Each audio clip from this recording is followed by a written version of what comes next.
Hello and welcome. You're watching Eye on Africa. I'm Clarisse Fortuné. Coming up on the program. Nigeria is stepping in to bring its citizens home after fresh anti-immigration protests in South Africa. At least 130 people have signed up to leave as tensions rise following rallies in major cities.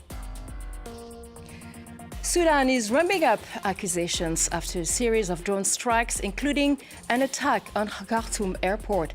It says the drones came from Ethiopia and were supplied by the UAE, claims both countries deny.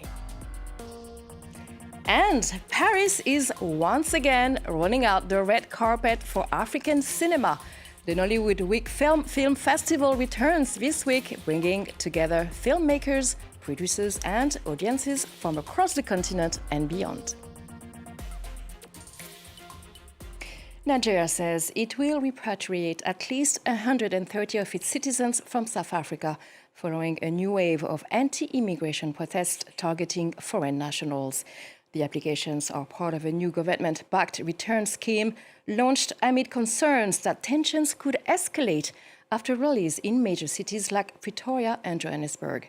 Nigeria has condemned violence against its citizens and has called for stronger action from South Africa's government. As a country, we said we are not satisfied with just mere statement. We need actions from the South African government. So far, they've given us the assurances, but for this time around, we want tangible proofs that you have taken A, B, C, D actions to ensure and guarantee the safety of Nigerians living in South Africa. South Africa has a lot of business interests in Nigeria. And Sam Olukoya has more from Lagos. In the face of the protest targeting foreigners in South Africa, the Nigerian government says Nigerians who want to return home will have to fund their transportation to Nigeria. The government says it will only facilitate and coordinate their return. The decision not to fund their repatriation means those who wish to return home for safety reasons but lack the means to do so will remain stranded in South Africa in the face of growing hostilities. There are increased safety concerns for Nigerians in South Africa following the killings of two of them by South African security operatives in separate incidents of assault. The Nigerian government described the killings as troubling, insisting that those responsible should be held accountable. These latest incidents are part of a regular pattern of killings and attacks on Nigerians in South Africa. Nigerians and other Africans are accused of living in South Africa illegally and taking up jobs there. Many Nigerians in South Africa are known to be living there legally and involved in legitimate businesses. Nigerians have described the frequent attacks they face in South Africa as misplaced aggression.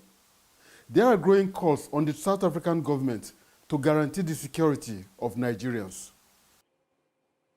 Now, Sudan is accusing neighboring Ethiopia of involvement in a series of drone attacks, including a strike on Khartoum airport, and has recalled its ambassador. Ethiopia has rejected the claims as baseless, while Sudan's military says it has evidence linking at least 4 attacks to drones launched from Ethiopia, allegedly supplied by the United Arab Emirates.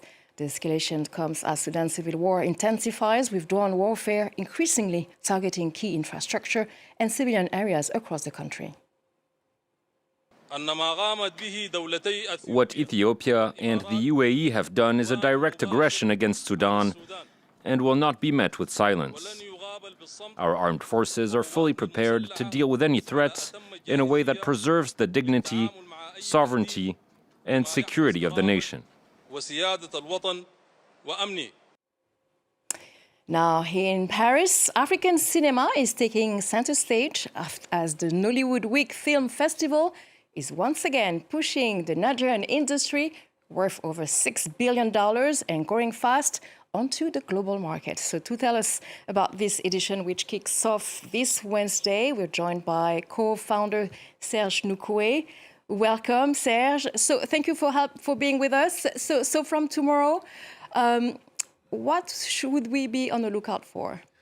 So a variety, a wide range of films, going from serious films to comedies, thrillers. We have everything this year, as well as film from for younger generation with not kids. Yes.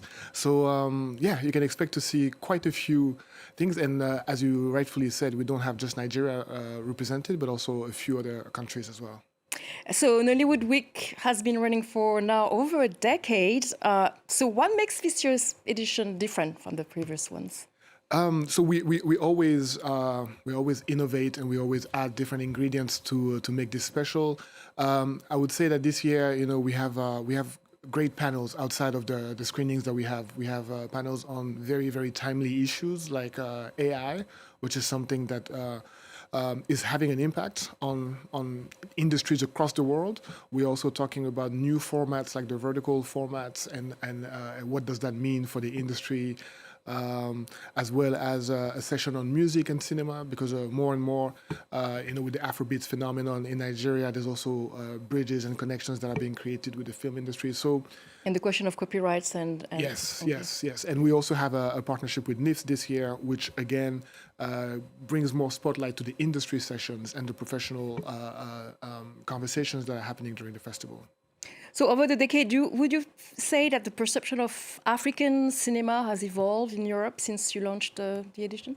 Oh, definitely. I think before there was really not that much of an appetite for films coming from the continent. And then especially the kind of films that we show at our festival, which are audience-facing narratives.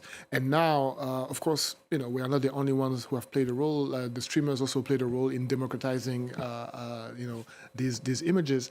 But definitely, we can see now that, in Europe and even outside of Europe, outside of Africa for sure, people are interested and are willing to watch these films. There's a lot of curiosity. So we are, I think, in a good place in terms of the audience interest. But there's still a long way to go to normalize, I would say, African stories. And the festival is happening just before Cannes. Is that a strategic timing? Yes, it is in a way, because during that time period, France in general really becomes the center of the world when it comes to cinema. Everybody has to come this way. And also it's a way of putting Africa at the table and at top of the agenda. So of course we can also see that Cannes has evolved over the year, and the representation of African films has increased. So I think it's a good thing, and I would recommend for anyone to first stop in Nollywood Week before heading on to Cannes. And last year at the Cannes Festival, a Nigerian film managed to get an award as well. Yes, My Father's Shadow, which has really kind of shattered the glass ceiling in a way. And now there's another Nigerian film as well that is called Clarissa that is going to be in Cannes. And so there's just a lot going on, and we can see the increased appreciation for Nigerian films and African films in general. And also, we might wonder why Paris? Is Paris becoming some kind of gateway for African films? I think, first of all, Paris is the birthplace of cinema. Also, Paris is a hub, generally speaking, when it comes to cinema and culture. And so for us, it was a natural fit to have the second largest film industry in the world, Nollywood, present and represented in the City of Light. It just made sense. And we've been proven right over the years. We also have people coming from, the audience is coming from all over Europe. We have people coming from Belgium, from the UK, from other countries as well, so that they can attend the festival and meet the stars and engage in the conversations that are taking place during the festival. And despite its popularity, and I just said Nollywood's industry is worth $6 billion, but still the industry struggles with fundings, international distribution. So what would you say are the biggest barriers? I would say funding remains, we talk about $6 billion, but it's funding remains overall a big issue. And then there's still a need for professionalization of the sector. So these are, for me, the two main obstacles that need to be overcome.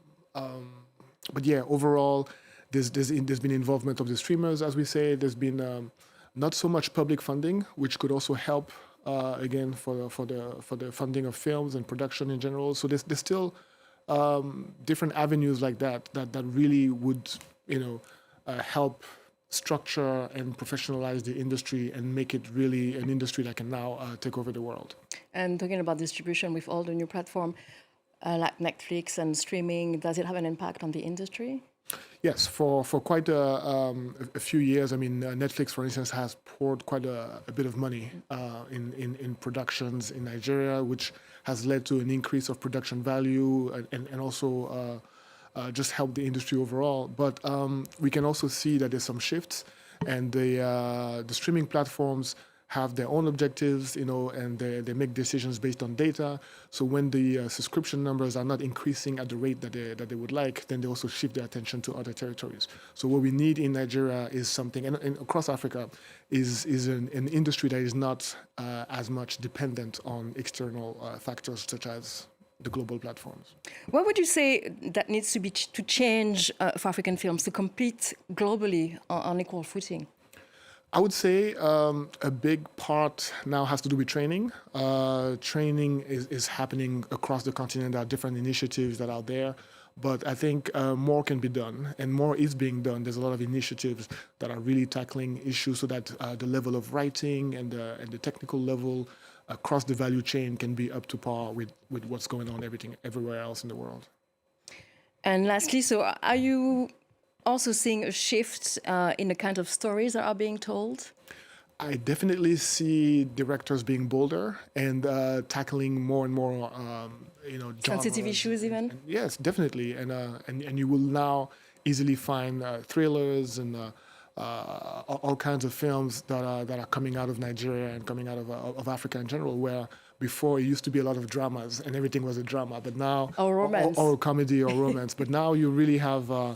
I think the scope has definitely widened, and so that's a good thing. It's a good thing because genre films tend to do better in box office, and that's it's one way for those films to be able to compete internationally. Thank you very much, Serge Nokwe, co-founder of NollywoodWeek Film Festival, which starts Wednesday, May 6th until Sunday. To conclude this program, thank you for watching this edition of Eye on Africa.